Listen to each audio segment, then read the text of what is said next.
Cimientos de traición, cómo me convertí en cómplice de un fraude millonario. Hola a todos, bienvenidos a mi canal. Antes de comenzar este vídeo, quiero aclarar que lo que van a escuchar hoy es algo que me ha costado mucho compartir. Es la historia de cómo yo, Lucía Torres, pasé de ser una contable respetable a convertirme en cómplice de uno de los mayores fraudes inmobiliarios de los últimos años. Una historia sobre decisiones equivocadas, lealtades malentendidas y el precio que todos pagamos por nuestros errores. Si están pensando en darle like y suscribirse, esperen a escuchar toda la historia. Porque créanme, lo que voy a contarles hoy podría pasarle a cualquiera que, como yo, piense que los pequeños compromisos éticos no tienen consecuencias. ¿Cómo empezó todo? Hace 8 años, cuando recibí la llamada de Construcciones Vega ofreciéndome el puesto de jefa de contabilidad, no podía creerlo. Era una oportunidad que muchos profesionales soñarían, un salario excelente, prestigio, y la posibilidad de trabajar para una de las constructoras más respetadas del país. Durante la entrevista, conocí a los hermanos Vega, Daniel, el presidente, un hombre serio y metódico que me recordaba a esos profesores universitarios que exigen perfección, y Ricardo, el vicepresidente, carismático y cercano, de esos que te hacen sentir importante desde el primer momento. Buscamos a alguien que entienda que esta empresa es más que números, es el legado de nuestro padre, me dijo Daniel aquel día. En ese momento, sentí que me estaban confiando algo valioso, y prometí honrar esa confianza. Los primeros 2 años fueron exactamente lo que esperaba. Trabajaba directamente bajo la supervisión de Daniel, aprendiendo cada detalle del funcionamiento financiero de una empresa de esa magnitud. Éramos extremadamente meticulosos, revisando cada factura, cada presupuesto, asegurándonos de que todo estuviera en orden. Antonio Vega, el fundador, aún vivía entonces. A veces pasaba por las oficinas, un hombre imponente a pesar de su edad, que se detenía en cada departamento para saludar personalmente a los empleados. La excelencia no es negociable, señorita Torres, me dijo una vez. Es lo único que nos ha mantenido en pie durante 40 años. No sabía entonces que esas palabras volverían a mí como un recordatorio doloroso de mi propia caída. El giro inesperado. Todo cambió cuando Antonio enfermó. Durante su enfermedad, la empresa comenzó a sentir los efectos de la recesión económica. Los márgenes se reducían, los costos aumentaban, y por primera vez, enfrentábamos la posibilidad de cerrar el año con pérdidas. Cuando Antonio falleció y Daniel asumió oficialmente la presidencia, la tensión era palpable. Especialmente entre los hermanos. Ricardo, que muchos esperaban que fuera el sucesor por su carisma y visión comercial, quedó relegado a un segundo plano, algo que claramente le dolió profundamente. Recuerdo una tarde, pocas semanas después del funeral, cuando Ricardo entró a mi oficina y cerró la puerta. Su expresión habitual de confianza había sido reemplazada por una de preocupación. Lucía, necesito tu ayuda, me dijo. La empresa está en una situación más delicada de lo que Daniel quiere admitir. Si seguimos así, en 6 meses estaremos en números rojos. Me mostró proyecciones financieras alarmantes. Con los costos actuales y la disminución de contratos, realmente estábamos en peligro. Tengo un plan para optimizar recursos. Pero necesito a alguien de confianza que me ayude con la parte contable, continuó. Alguien inteligente, discreto y leal a la empresa. Me sentí halagada. Ricardo Vega, el brillante arquitecto y hombre de negocios, me estaba pidiendo ayuda para salvar la empresa. ¿Cómo podía negarme? ¿Qué necesitas exactamente?, pregunté. Nada ilegal, me aseguró con una sonrisa. Solo necesito crear un sistema de contabilidad más flexible. Para optimizar nuestros recursos. Debí haber visto las señales de alarma en ese momento. Debí haberme preguntado por qué no incluíamos a Daniel en estas conversaciones. Pero no lo hice. Quería creer que estaba ayudando a salvar la empresa, que estaba siendo parte de la solución. Y así, poco a poco, me convertí en parte del problema. El sistema. Al principio, el sistema de optimización de Ricardo parecía razonable. En esencia, consistía en sustituir algunos materiales por alternativas más económicas que cumplían con los estándares mínimos de seguridad. Mi trabajo era crear una doble contabilidad, la oficial, que mostraba la compra de materiales de primera calidad según las especificaciones de los proyectos, y la real, que registraba la compra de materiales más económicos. La diferencia, que al principio era modesta, se utilizaba para mejorar el flujo de caja y mantener la empresa a flote durante la recesión. Es temporal, me aseguraba Ricardo. Cuando la economía mejore, volveremos a los estándares habituales. Javier en compras y Eduardo en supervisión de obras también formaban parte del esquema. Entre los tres, nos asegurábamos de que todo luciera perfectamente normal en los informes que llegaban a Daniel, quien estaba cada vez más ocupado con la expansión internacional y confiaba plenamente en nosotros. Con el proyecto Torres del Valle, las cosas escalaron. Este complejo residencial de lujo era el proyecto más ambicioso de Construcciones Vega hasta la fecha, y Ricardo estaba determinado a convertirlo en un éxito financiero sin precedentes. Este proyecto nos devolverá al lugar donde pertenecemos, decía en las reuniones. Será nuestra obra maestra. Lo que no mencionaba era que también representaba la mayor oportunidad para nuestro esquema de sustitución. Las especificaciones originales incluían materiales de la más alta calidad, muchos importados de Europa y Japón. Sustituirlos por alternativas locales más económicas representaría un ahorro de millones.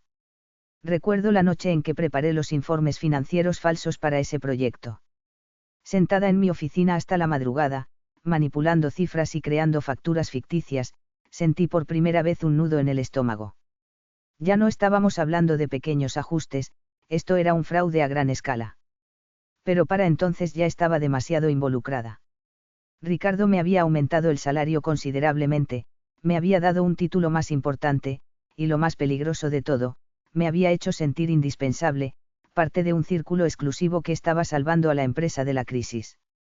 Somos los únicos que entendemos lo que se necesita hacer para sobrevivir en este mercado, me decía cada vez que expresaba dudas. Daniel vive en un mundo ideal, nosotros lidiamos con la realidad. Y yo le creía. O quizás quería creerle para justificar lo que hacía. Durante casi 2 años, el esquema funcionó perfectamente. Los beneficios aumentaron, Ricardo fue aclamado como un genio financiero.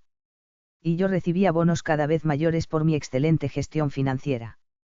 Pero como suele suceder con los castillos de naipes, solo hacía falta un soplo de viento para derribarlo todo.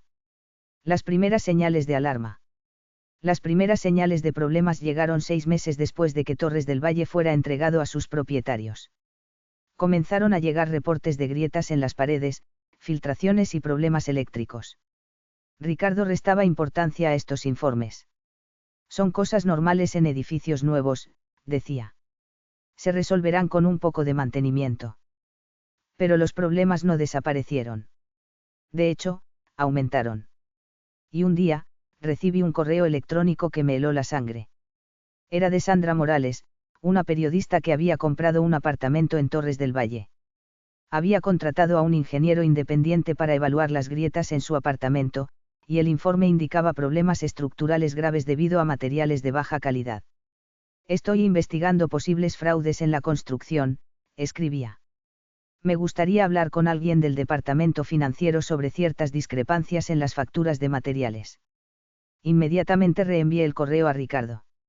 Su respuesta fue rápida: no respondas. Yo me encargo. 2 días después, Sandra publicó un artículo devastador: Cimientos de arena, el engaño de Torres del Valle. El artículo detallaba cómo Construcciones Vega había sustituido sistemáticamente materiales de alta calidad por otros inferiores, poniendo en riesgo la seguridad de cientos de residentes. El teléfono no dejó de sonar en todo el día. Clientes preocupados, periodistas buscando declaraciones, y finalmente, una llamada de Daniel Vega. Necesito todos los registros financieros de Torres del Valle en mi oficina. Ahora, me dijo con una voz que nunca le había escuchado antes. Fría, dura, cargada de una rabia contenida. Sabía que el fin había llegado. La caída. La reunión de la junta directiva estaba programada para las 9 de la mañana del día siguiente. Pasé toda la noche preparando documentos, sabiendo que no habría forma de ocultar nuestra implicación. Lo único que podía hacer era cooperar y esperar que eso atenuara las consecuencias. Cuando llegué a la oficina esa mañana, el ambiente era funerario. Nadie hablaba, apenas se intercambiaban miradas. Ricardo, siempre tan seguro de sí mismo, parecía haber envejecido 10 años de la noche a la mañana. Todo saldrá bien, me dijo al pasar junto a mí. Pero su voz carecía de convicción. La reunión comenzó puntualmente. Daniel, sentado a la cabecera de la mesa, tenía frente a él varias carpetas con documentación.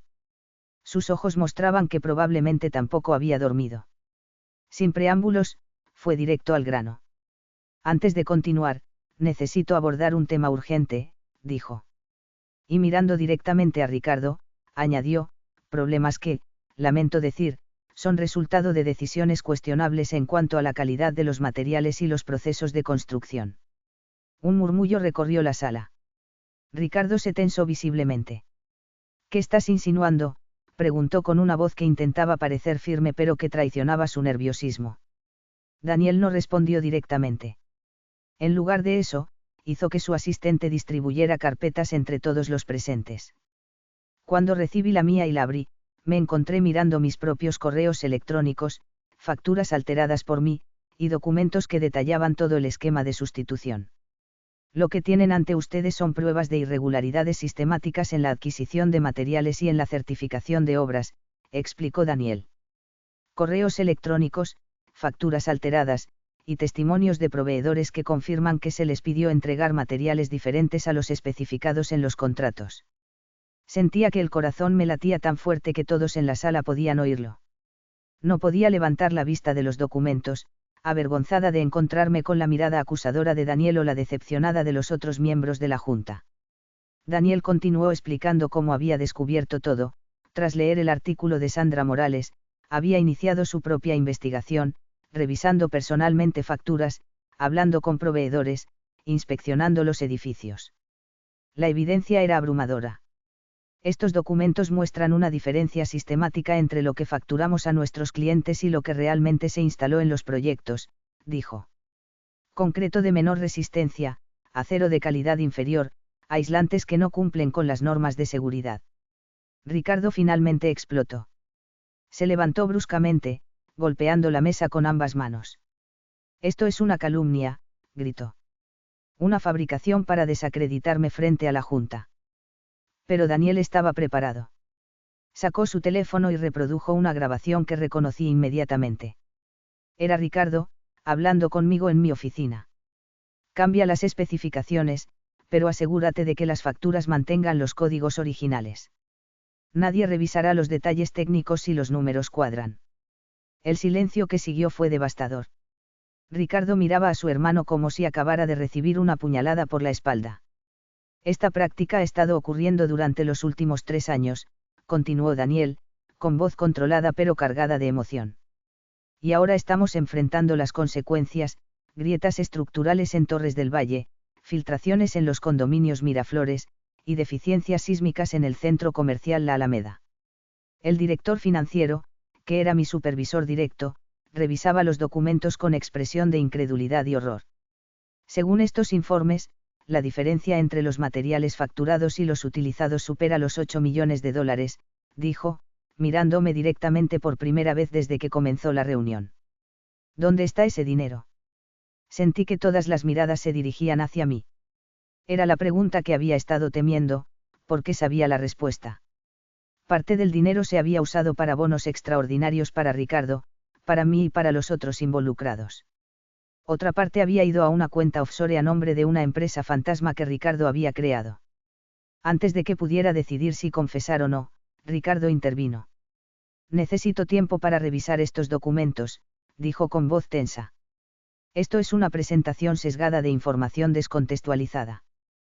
Por supuesto, respondió Daniel. Pero mientras tanto, propongo que se suspenda a mi hermano de sus funciones ejecutivas hasta que una auditoría independiente clarifique la situación. La propuesta fue sometida a votación inmediatamente. Uno por uno, los miembros de la Junta levantaron la mano a favor de la suspensión. Incluso aquellos que habían sido aliados cercanos de Ricardo. Cuando la reunión terminó, Ricardo intentó hablar con su hermano, pero Daniel lo apartó. Alcancé a escuchar las últimas palabras de su intercambio. Me has traicionado. Le dijo Ricardo con amargura. No te traicioné, respondió Daniel. Solo evité que nuestra empresa familiar cayera en la deshonra. O algo peor, cuando alguno de esos edificios colapsara. Ricardo salió furioso de la sala. Yo me quedé atrás, sin saber qué hacer o a dónde ir. Finalmente, Daniel se acercó a mí. Espero que entiendas la gravedad de tu participación en esto, me dijo. Su voz no era acusadora, sino profundamente decepcionada, lo cual era mucho peor. La policía querrá hablar contigo. Te sugiero que cooperes plenamente. Asentí, incapaz de hablar. Sabía que mi carrera había terminado, que probablemente enfrentaría cargos criminales, que mi reputación estaba destruida para siempre. Esa tarde, mientras vaciaba mi escritorio bajo la mirada vigilante de seguridad, recibí un mensaje de texto de Ricardo: no digas nada. Tengo un plan. Pero ya había tomado mi decisión. No seguiría hundiéndome por proteger a alguien que nos había llevado a todos al abismo. Las consecuencias. Los meses siguientes fueron un torbellino de declaraciones policiales, reuniones con abogados y comparecencias judiciales. Decidí cooperar completamente, proporcionando cada detalle del esquema, cada documento que había manipulado, cada conversación que recordaba.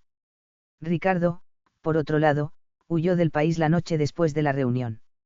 Fue capturado 3 semanas después en un país sin tratado de extradición, pero con el que nuestro gobierno tenía buenas relaciones diplomáticas.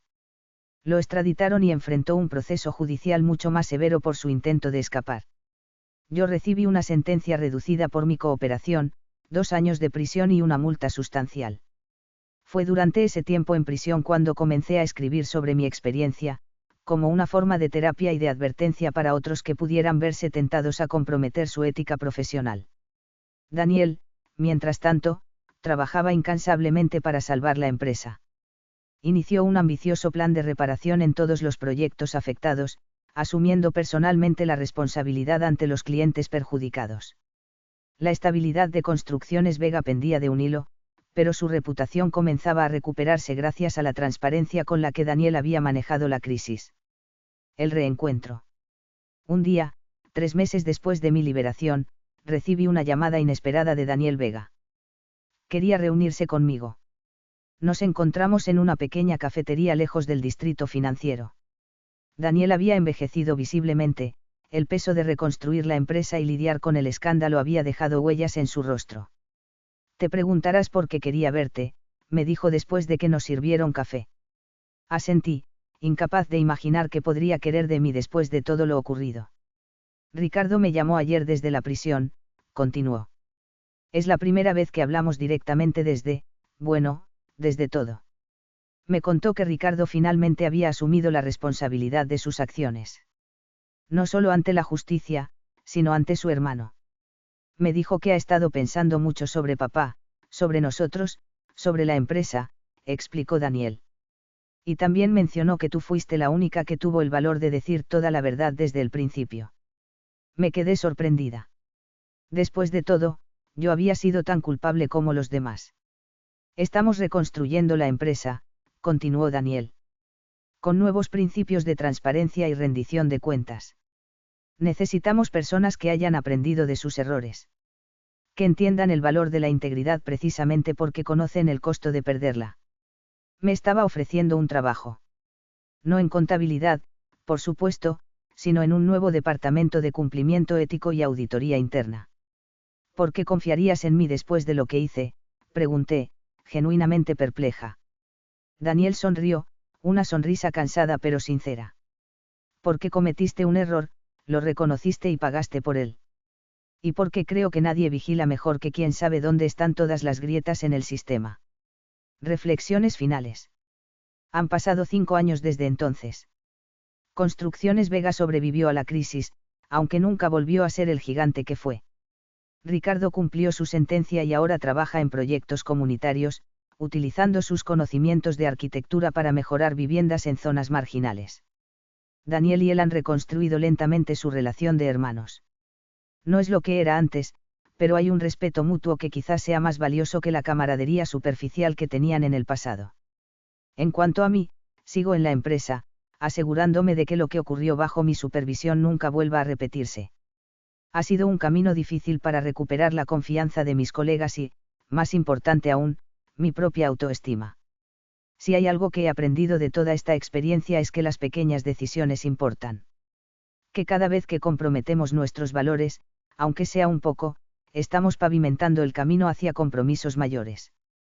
Y que al final, como decía Antonio Vega, la excelencia no es negociable, ni en los negocios ni en la ética personal. Esta es mi historia. Una historia de errores, de consecuencias, pero también de redención y segundas oportunidades. Espero que les sirva como advertencia y como inspiración. Si les ha gustado este vídeo y creen que puede ayudar a alguien a tomar mejores decisiones, por favor compartan, den like y suscríbanse. En los comentarios me encantaría leer sobre sus propias experiencias con dilemas éticos en el trabajo.